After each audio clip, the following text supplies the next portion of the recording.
좋아요, 구독. 이제 화장품 쪽 같은 경우는 저는 하반기도 굉장히 좀 긍정적으로 바라보고 있는 상황이에요. 그래서 이제 대표님 같은 경우도 마찬가지로 뭐 화장품이나 미용 의료기기 쪽이나 좀 이런 섹터들을 좀 집중적으로 보시는 것 같은데 좀 그 점을 좀 참고하면 되실 것 같고요.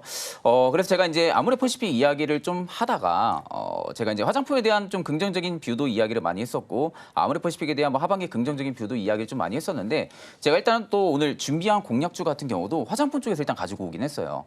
아모레퍼시픽인가요? 아모레퍼시픽은 아닙니다. 제가 아모레퍼시픽은 가져오면 안 될 것 같고요. 지금 상황에서는. 그래서 일단은 화장품 내에서의 좀 종목을 가지고 왔는데 사실 저는 상반기 때 좀 시장을 주도했던 게 화장품도 들어가 있다고 생각을 합니다. 반도체도 당연한 거고요.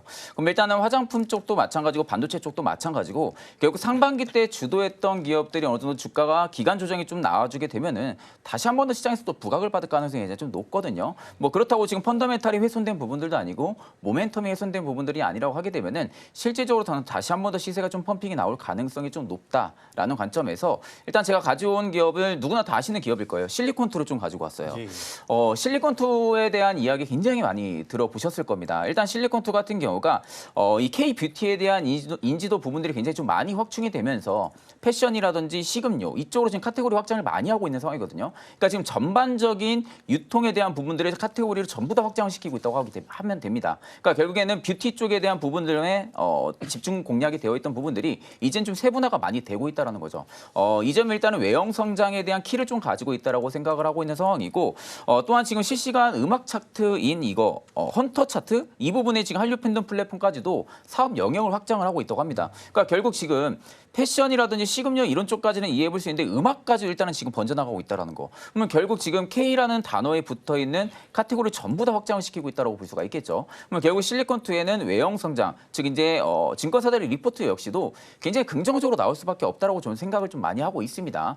그러다 보니까 좀 그런 점들을 좀 체크하시면 되실 것 같고 일단 지금 해외 시장의 진출 확대 부분들도 계속 확대가 되고 있는 상황이다 보니까 꾸준하게 하반기에 해외 시장 확대 부분들이 모멘텀이 또 붙어줄 가능성이 굉장히 높지 않을까라고 보고 있는 상황입니다.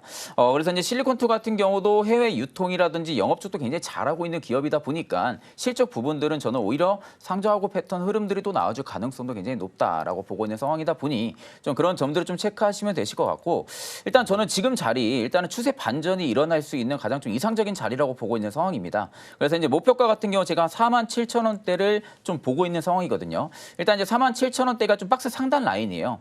이 라인을 실리콘투가 돌파를 해준다라고 하게 되면은 아마 재차 한 번 더 신고가를 리테스트 하려는 움직임이 나오지 않을까라고 보고 있는 상황이다 보니까 일단 장기적으로는 1차 목표가를 47,000원 좀 보시면 되실 것 같고요. 그리고 이제 손절가는 제가 35,000원으로 좀 잡기는 했는데 앞전 2거래일 전이죠. 2거래일 전에 좀 음봉으로 좀 나오면서 꼬리를 달고 올라온 구간에서 살짝 위쪽입니다. 일단 이제 꼬리를 지금 채워주는 구간까지 만약에 캔들이 내려오게 되면은 아마 꼬리 밑단까지도 테스트하려는 움직임이 나올 수가 있기 때문에 좀 긴 호흡으로 보시는 분들은 한 32,000원대까지 보셔도 되시고 좀 단기적으로 손실폭을 좀 줄이겠다 하시는 분들 같은 경우는 저는 지금 라인에서 35,000원대 정도를 손절가를 잡고 좀 트레이딩 관점으로 접근해 보셔도 나쁘지 않을 거라고 보고 있는 상황이기도 합니다.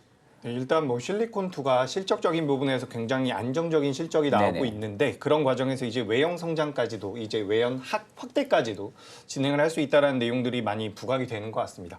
본부장님, 이 실리콘투가 다른 화장품주들에 비해서 네네. 약간 유통주다 뭐 이런 말들이 많이 있잖아요. 네네네. 거기에 대해서도 좀 간단하게 말씀해 주시면 좋을 것 같습니다. 사실 이제 유통사이기도 하죠. 어떻게 보면은 엄밀히 따지고 보면 유통사나 마찬가지입니다. 어떻게 보면 이제 중소형 브랜드사들이 해외 쪽에 대한 물건을 보낼 때 결국 실리콘투를 껴서 보낼 수 있는 좀 그런 쪽이다 보니까 어떻게 보면 중심 다리 역할을 좀 하고 있다고 보시면 돼요. 그러면 결국 화장품에 대한 독단적인 뭐 신제품을 형성을 한다든지 이런 부분들에 대한 조건 구매를 가지고 있는 부분들이 아니라 다른 기업들이 어느 정도 화장품에 대한 수출을 진행을 할 때 실리콘투를 채널을 통해서 진행을 하다 보니까 결국 유통사들 입장에서는 이 판매 채널이 굉장히 많아야 돼요. 그러니까 채널에 대한 빈도수가 굉장히 많아야 되는데 실리콘투가 그 안에서도 굉장히 압도적으로 많은 상황입니다. 전 세계에서도 이미 실리콘투에 대한 부분들의 인지도 굉장히 많고 또 유통 채널에 대한 판매 채널이 굉장히 많다라는 것은 실리콘투라는 것을 인지를 하고 있는 상황이다 보니까 대부분의 아마 국내 화장품 브랜드 기업들이 실리콘투 통해서 전부 다 수출이 진행이 될 거예요.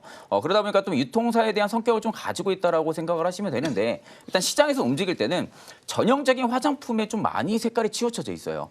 물론 이제 화장품 쪽에 대한 판매 채널을 많이 확보하고 있기 때문에 좀 이런 쪽에 색깔이 좀 많이 치우쳐져 있기는 한데 엄밀히 따지고 보면 또 유통사라고 보는 게 좀 맞기도 하다고 저는 좀 생각을 하고 있는 상황입니다. 그래서 저는 이제 전반적으로 뭐 화장품 굉장히 좀 긍정적으로 바라보고 있는 상황이고 사실 이제 오늘 시장에서 보니까 2차 전지 쪽이 좀 약세예요. 네, 2차 전지 쪽이 좀 약세예요. 뭐 물론 최근에 또 이슈가 나왔잖아요. 전기차 화재 이슈. 그렇습니다. 네, 전기차 화재 이슈까지 나오면서 2차 전지 뭐 좋아질 수 있는 모멘텀은 안 나오고 어떻게 보면은 계속 내려갈 수밖에 없는 모멘텀들이 계속 형성이 되다 보니까 이게 2차 전지 정말 진짜 끝인가라는 생각도 들 수 있을 것 같아요. 왜냐하면 최근 들어서 방송에서도 이야기 많이 들었던 거 2차 전지 바닥이다. 바닥론이다. 네. 지금이라도 매수해야 된다. 물론 저도 지금 자리 굉장히 좋다고는 하는데 이게 자꾸 이제 계속 악재가 순환매가 되다 보니까 이걸 조금 더 기다렸다가 사야 되는지 좀 그런 생각들도 많이 들고 있는데 대표님 같은 경우는 2차 전지 좀 어떻게 보시는지 해서 예, 오늘도 만약에 2차 전지가 좀 올라왔다라고 한다면 저는 굉장히 좋았을 것 같은데 그래도 조금 애매함이 있긴 합니다. 오늘 밀리니까. 근데 오늘 밀리는 것은 어쨌든 이 수급이 한쪽으로 쏠려가면서 반도체 쪽으로 많이 들어가는 게 아닐까라고 생각을 하고 있어요. 그래서 제가 방송 초기에도 반도체가 많이 올라오곤 있지만 사실 제약 바이오가 더 많이 올라오고 있습니다라는 말씀을 드렸거든요. 근데 여기서 차이점이 뭐냐면 우리나라 전체 시장에서 반도체가 차지하고 있는 시가총액 자체가 굉장히 커요. 그렇기 때문에 상승률이 상대적으로 적은 부분이 어떻게 보면 맞는 거고 네. 그런 관점에서 본다라고 한다면 오늘 2차 전지 쪽으로 들어갈 만한 자금의 여력은 제한적이지 않을까라고 생각을 하고 있습니다. 다만 지금 시장의 흐름을 살펴본다라고 한다면 결국에는 미국에서 9월 달에 금리 인하를 한다라는 이야기들이 나오고 있죠. 그래서 그런 내용들을 우리가 중점적으로 생각을 해봤을 때 금리 인하에 대한 수혜를 받을 수 있는 종목군들이 변동성을 잘 보이고 있다라고 저는 생각을 하고 있습니다. 그러니까 저는 여전히 저도 이제 7월 초중순까지만 하더라도 반도체가 굉장히 좋을 것입니다라는 말씀을 많이 드렸는데 만약에 금리 인하가 진행이 된다라고 한다면 과연 반도체 쪽이 작년부터 올해 상반기까지 보여줬었던 그런 퍼포먼스를 보일 수 있을까? 여기에 대해서는 저는 약간의 의구심이 들거든요.